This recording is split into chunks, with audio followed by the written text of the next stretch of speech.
The second tale, the Squirrels and the Bramble, protectors of the forests. Once upon a time, the whole world was lush and green and covered in countless forests. In the mild days of spring, children would play in their clearings, making necklaces from wild flowers, while in summer they would shelter from the sun under their ancient trees. And in autumn, of course, they would pick and eat their juicy fruits. Indeed, forests have always been important to youngsters, being carefree places in which to play with gay abandon. But what do you know of the forest guardians? Every forest has one. They are believed to be godlike creatures that protect the woods they inhabit as well as all the creatures that dwell within. How do these guardians come into existence? No human knows for certain, of course, but it's believed they are somehow selected from amongst the creatures that live in the forest. Naturally, since the guardian is responsible for protecting all the forest's inhabitants, the biggest, strongest creature in the forest is usually the one selected. There has, however, been one notable exception, as related in this well-known fable. A proclamation from the deities of the forest. A forest luxuriant with leaves was home to a gently flowing river and a spring that produced fresh water, and all the beasts lived there in amity, from tiny insects to creatures as big as 2 men. One day, the deities of the forest made a proclamation. "The time has come for you to choose your guardian." For the forest did not have a guardian at the time. As soon as the message was received, a controversy prevailed among the beasts of the forest, with each one claiming that he would make the best guardian. "These sharp fangs will frighten away any enemy," growled the black wolf. "These huge claws will shred impostors to pieces," roared the gray bear. And so it continued, with every large forest animal boasting his own case, from the stag with his great antlers to the white catfish who dwelt in the spring. The forest's smaller inhabitants, those who had no chance of winning any test of strength, could but watch this assembly of the beasts in silence. The bickering continued for several nights until one day, a golden haze descended upon the forest, bringing with it an aroma so sweet that the beasts soon forgot about choosing a guardian and simply spent the day in a contented daze, staring at the new golden colors of the trees surrounding them. The very next day, however, crimson saplings sprouted from some of the trees and quickly grew into a large tangle of red bramble, for the golden haze the beasts had so enjoyed was, in fact, a cloud of evil-disposed spores. By the time any of them noticed, however, the bramble had covered the entire forest. The Bramble. The bramble strangled tree after tree, causing them to wither and die.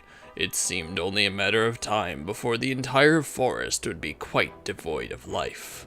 Thus the wise owl said, "Somewhere in this forest is the tree in which the spores first took root.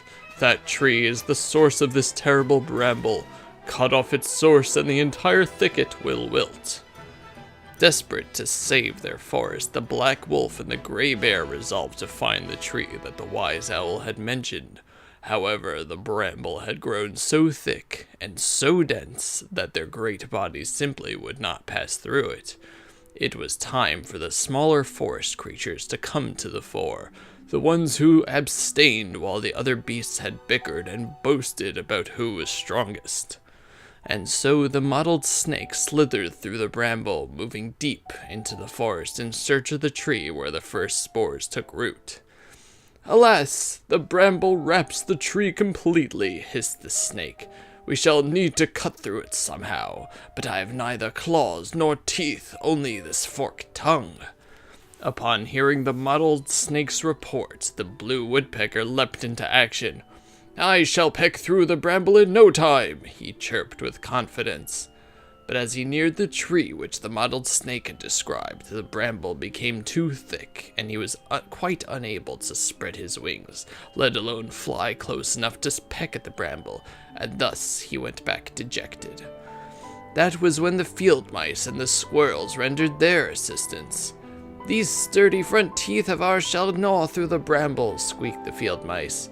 "But the bramble goes all the way to the top of the tree," observed the squirrels. "Can you truly climb so high?" The field mice had to concede that they could not, and so it was the squirrels who set off to cut through the bramble that surrounded the tree that had been the first to succumb. The squirrels. The squirrels soon reached the tree and scaled it with ease. In no time at all, they were nibbling at the bramble and making light work of cutting through it. No sooner had they begun to chew their way through the bramble than large parts of the thicket that covered the forest fell away and withered. And so the squirrels decided to continue nibbling until the tree was completely free of bramble. Alas, the bramble contained poisonous spores, and the squirrels who swallowed them soon felt the effects and fell, lifeless, to the forest floor. And yet, this did not deter the other brave squirrels, who had resolved to rid the tree of the bramble and save the forest at any cost, and each of them continued to chew. The moment the last of the bramble was cut and the entire tangle withered away,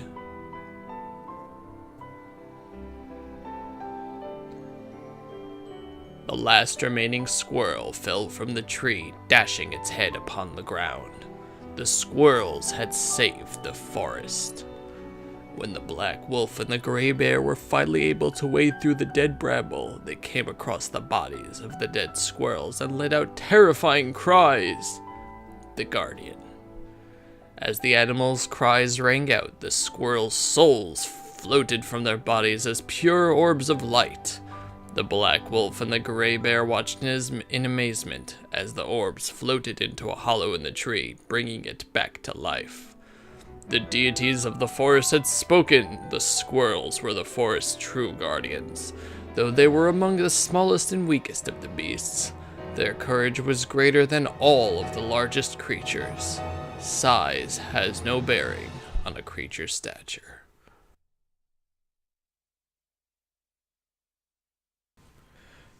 And that, as they say, is that.